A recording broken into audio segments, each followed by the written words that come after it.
আচ্ছা কাদের ভাই, হ্যাঁ। একদিন ভাবিকে নিয়ে তো আমার বাসায় ঘুরতে আসতে পারেন। আর দত্ত, সময় হয়ে ওঠে না, বুঝছো? কি করার সময় এই যে সময় নেই। সামনের বৃহস্পতিবার তো সরকারি ছুটি, আসেন না ভাবিকে নিয়ে আমাদের বাসায়। জামানে, অবশ্যই জামানে। তবে হ্যাঁ দত্ত, তুমি আসলে যে বড় ভাই আসতেছে বলে তুমি যে গরু পোলাও মাংস রান্না করবা এটা কিন্তু না, ঠিক আছে? তোমার ভাই তো তুমি জানো ন্যাচারাল।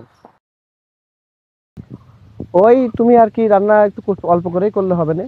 ওই খাসির মাংস, একটু কলোয়া, আর যদি পারো গরুর মাংসটাই দিও, সমস্যা নেই। হ্যাঁ, আমার অত চাহিদা নেই, আর তুমি তো জানো আমি তেমন খাওয়া দাওয়া অতটা পারদর্শী না।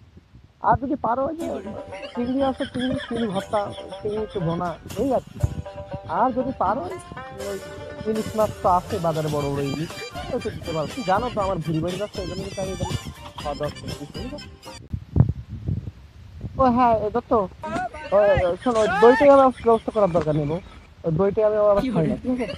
ওই তোমার বাসায় গরু আছে না, ওই গরুর 5 কেজি যে দুধ আছে, দুধ নিবা, নিয়ে ভালো করে জ্বালিয়ে ওই 1 কেজি দুধ বানাবা, পায়েস করে দিয়ে দেবে, তাহলে পায়েসটা আমি খেতে পারবো। আচ্ছা, ঠিক আছে।